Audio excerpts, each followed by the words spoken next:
Assalamualaikum warahmatullahi wabarakatuh. Bagaimana kabarnya anak-anak?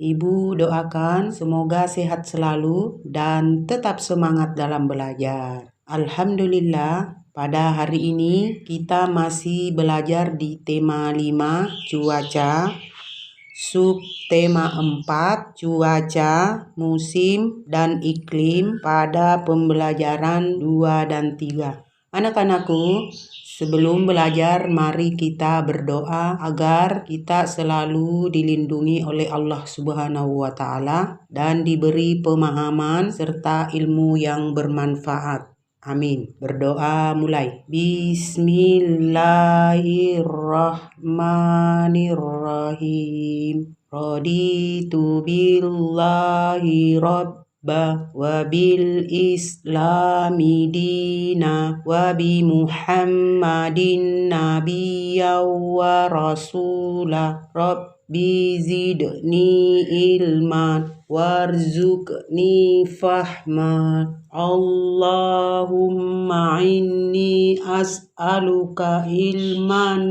nafi'an wa rizqan thayyiban wa amalan mutaqabbalan. Amin. Anak-anakku yang ibu sayangi, pada pembelajaran hari ini ibu akan membahas pengertian dan perbedaan cuaca, musim, dan iklim serta teknik menjahit. Adapun tujuan pembelajaran sebagai berikut. 1.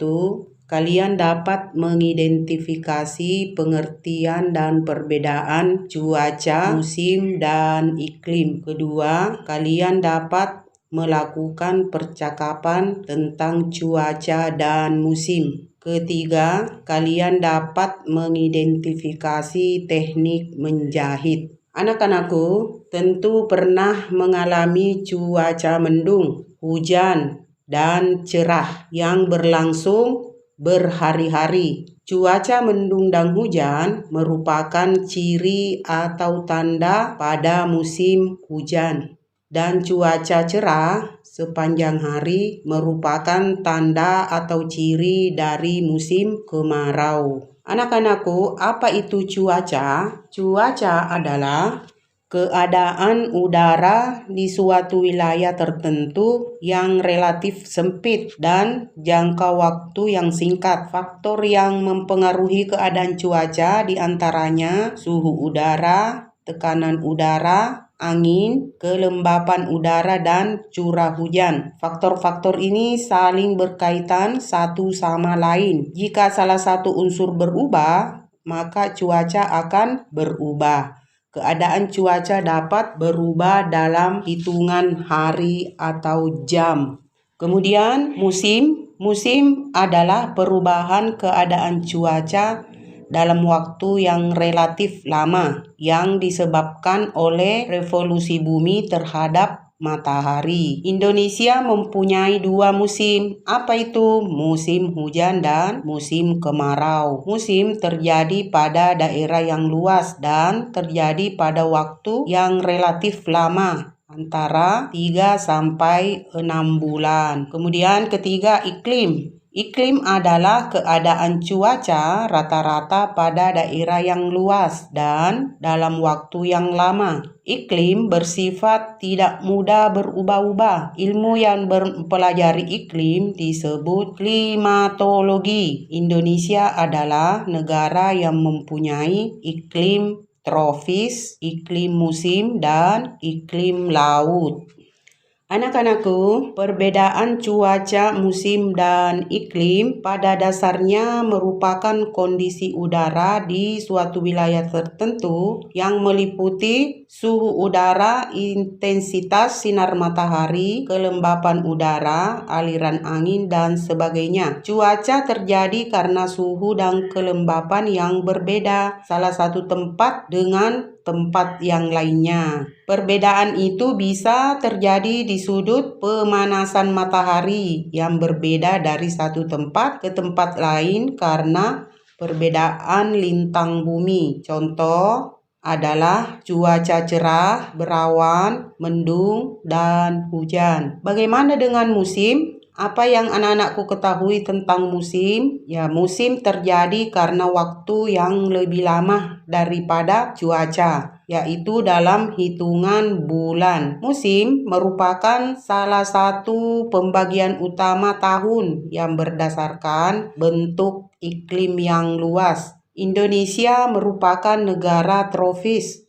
hanya mempunyai 2 musim, yaitu musim kemarau dan musim hujan. Selain cuaca dan musim, ada pula namanya iklim. Apa itu iklim? Ya, iklim adalah kondisi rata-rata cuaca berdasarkan waktu panjang untuk suatu lokasi di bumi. Iklim di suatu tempat di bumi dipengaruhi oleh letak geografis dan topografi tempat tersebut.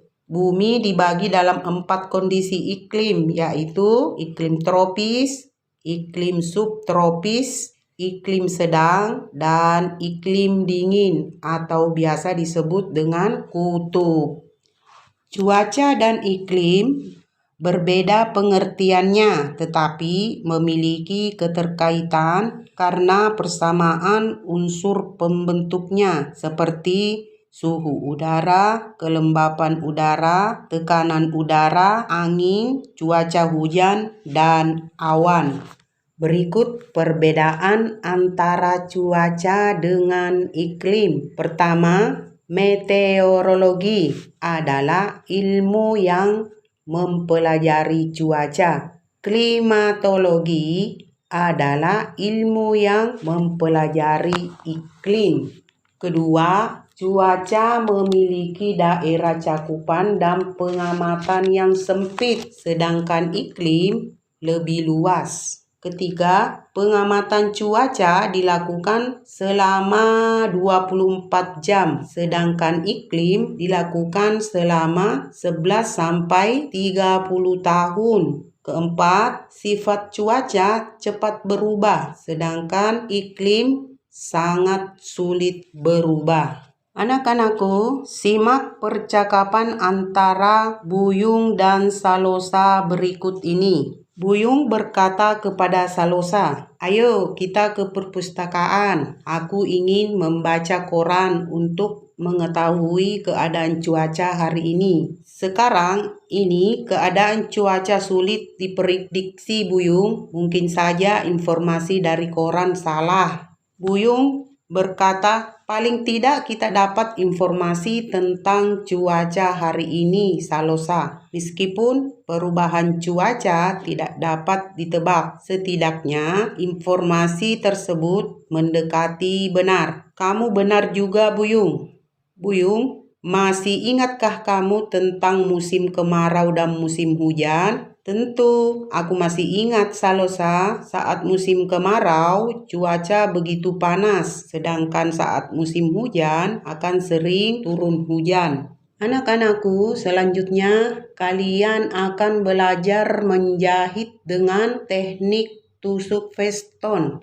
Apa itu tusuk veston? Ya, tusuk veston itu adalah teknik menjahit yang paling sering digunakan, khususnya sebagai tusuk hias. Tusuk hias ini memiliki fungsi misalnya menjahit tepi taplak meja, renda meja, ataupun selimut agar terlihat cantik, membuat sambungan antar kain, menyatukan kain dengan resleting, membuat hiasan bunga, dan masih banyak yang lain. Tusuk veston cukup mudah dan sering digunakan dalam kegiatan menjahit sebagai tusuk yang berfungsi menghias. Maka sebaiknya benang yang akan digunakan sedikit lebih tebal. Dengan demikian, benang akan terlihat menonjol dan kain yang dijahit. Bagaimana cara menjahit dengan tusuk veston? Ya, pertama, mula-mula tusukkan jarum pada lembaran kain dengan arah tusukan dari bawah ke atas. Bila menjahit satu lapisan kain, simpul benang berada di sisi belakang kain. Bila menjahit dua lapis, kain simpul benang berada di antara kedua kain. Yang kedua, selanjutnya tarik benang perlahan. Posisi bagian panjang benang berada di sebelah kanan. Fungsi tusukan ini adalah untuk menyembunyikan simpul benang. Yang ketiga, berikutnya ulangi lagi dengan membuat jahitan serupa dari bawah ke atas dengan arah dan kiri ke kanan atau berlawanan arah jarum jam. Yang keempat, untuk menyelesaikan akhir jahitan, tarik benang dengan kuat sehingga jahitan yang dihasilkan berdekatan dengan bagian kain. Tusukkan jarum sesekali pada bagian di mana simpul terakhir dibuat untuk menyembunyikan benang agar tidak terlihat dari luar. Anak-anakku, sudah paham? Alhamdulillah. Materi hari ini sudah cukup. Kalau ada yang kurang jelas bisa wapri Ibu. Dan untuk memahami materi tadi, Ibu beri tugas. Pertama, pada penilaian pembelajaran 2, nomor 1 sampai 7, halaman 77 sampai 78. Tugas kedua, ayo berkreasi dengan membuat boneka dari kain flanel. Ada halaman 80. Untuk pembelajaran hari ini, Ibu tutup dengan berdoa. Dan Ibu ucapkan, wassalamualaikum warahmatullahi wabarakatuh.